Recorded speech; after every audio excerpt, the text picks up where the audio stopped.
revient au livre et à l'auteur Gaëtan de Salvatore, hein, Le monde a besoin d'un sauveur, histoire du salut.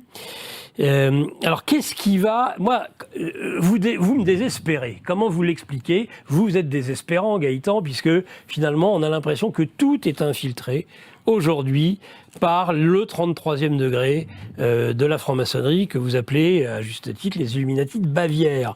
Et d'ailleurs, on pourrait revenir avec leur association aussi avec les banquiers, le banquier Rothschild, et la façon dont les finances, finalement, l'économie a influé sur l'ensemble de nos institutions. Alors, avant, et ça a toujours existé, de toute façon la tentation a toujours existé, on est bien d'accord, c'est pas nouveau, on la découvre pas. Par contre, ce qui est nouveau aujourd'hui, c'est qu'il semblerait que plus rien ne s'oppose. Il y a toujours eu une tentation, mais vous aviez au moins bon sang l'Église. Alors qu'est-ce qui reste aujourd'hui? C'est quoi? La Russie de Poutine, la troisième Rome? Enfin, j'en sais rien, mais dites-moi. Dites-nous, comment peut-on espérer ce petit reste-là, les derniers des chrétiens? Qu'est-ce qu'ils peuvent attendre? Quel espoir? Quelle espérance? C'est l'église des catacombes. On revient à l'église des catacombes. Oui, bon, on va s'enfermer dans les catacombes. Tout simplement, c'est-à-dire l'église qui est profonde, qui est toujours active. On le voit à travers la tradition, avec cette messe traditionnelle toujours ancrée avec l'autel, le tabernacle, etc., etc. Donc il faut suivre ces prêtres qui malheureusement, ils sont de plus en plus écartés, vilipendés. On les distingue comment? Parce que à vous écouter, pourtant c'est pas les mêmes. Benoît XVI et François, c'est pas les mêmes. Et vous me dites les deux sont des 33e degrés. Oui. Alors comment on distingue? Tout simplement, ces prêtres-là ne sont plus dans l'Église. Ils ne sont plus dans l'Église.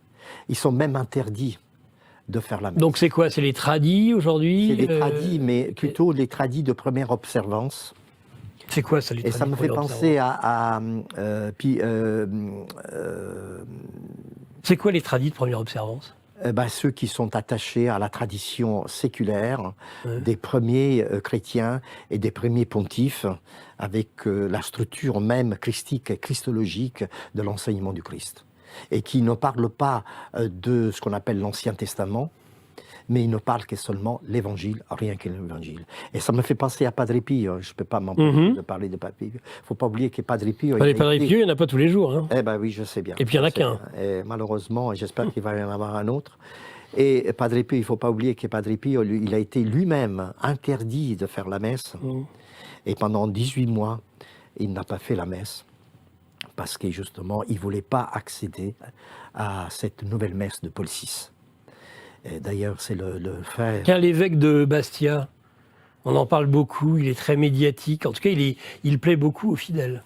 Oui, il plaît beaucoup aux fidèles. Moi, je suis allé dernièrement, là, il n'y a pas très longtemps, je viens de Corse, justement. Alors, c'est très amusant parce que je suis rentré à Propriano, une très belle église, et pour la première fois, j'ai vu une église avec les 12 bougies.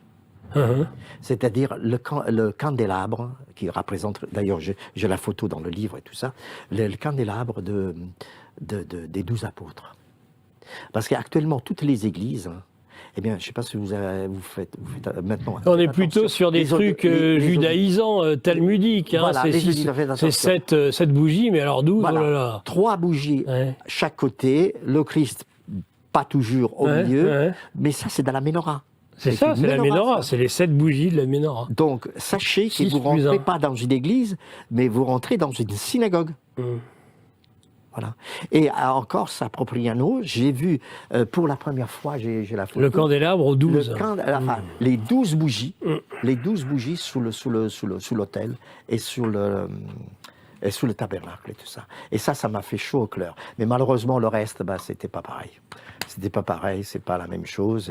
C'est toujours... Ah si, ça m'a tranquillisé un petit peu lorsque les Corses se sont mis à chanter l'Ave Maria en Corse. Alors, la reine du ciel qui est aussi la reine de Corse. Hein. On rappelle que le chef de l'exécutif en Corse, c'est la Vierge. C'est ça, exactement. C'est pas Macron. Hein. Voilà. Et donc ça m'a un peu réconcilié avec les Corses, avec cette église, si on peut dire. Non, et puis il ne faut pas oublier qu'en 1832, quand même, il y a une autre élite, l'élite des Skull and Bone. C'est une autre élite d'observance maçonnique, ce qu'on appelle l'établissement des Illuminates avec l'ordre de Yale. Il y a aussi, en 1872, la création du Bohemian Club aussi. Bah oui, le Bohemian Club. Bah oui, même tout ça, vous avez la liste dans mon livre, avec toutes les références et toutes leurs manigances, qui est le pouvoir plutôt politique, la finance, l'industrie, les médias et le monde des spectacles. Du spectacle. Voilà. Qui est infiltré par toute cette engeance. C'est ça, exactement. Voilà. Et alors, ce qu'il faut dire aussi dans cette affaire, c'est qu'il y a une autre loge qui a beaucoup fait parler de lui, c'est l'ordre de Yale.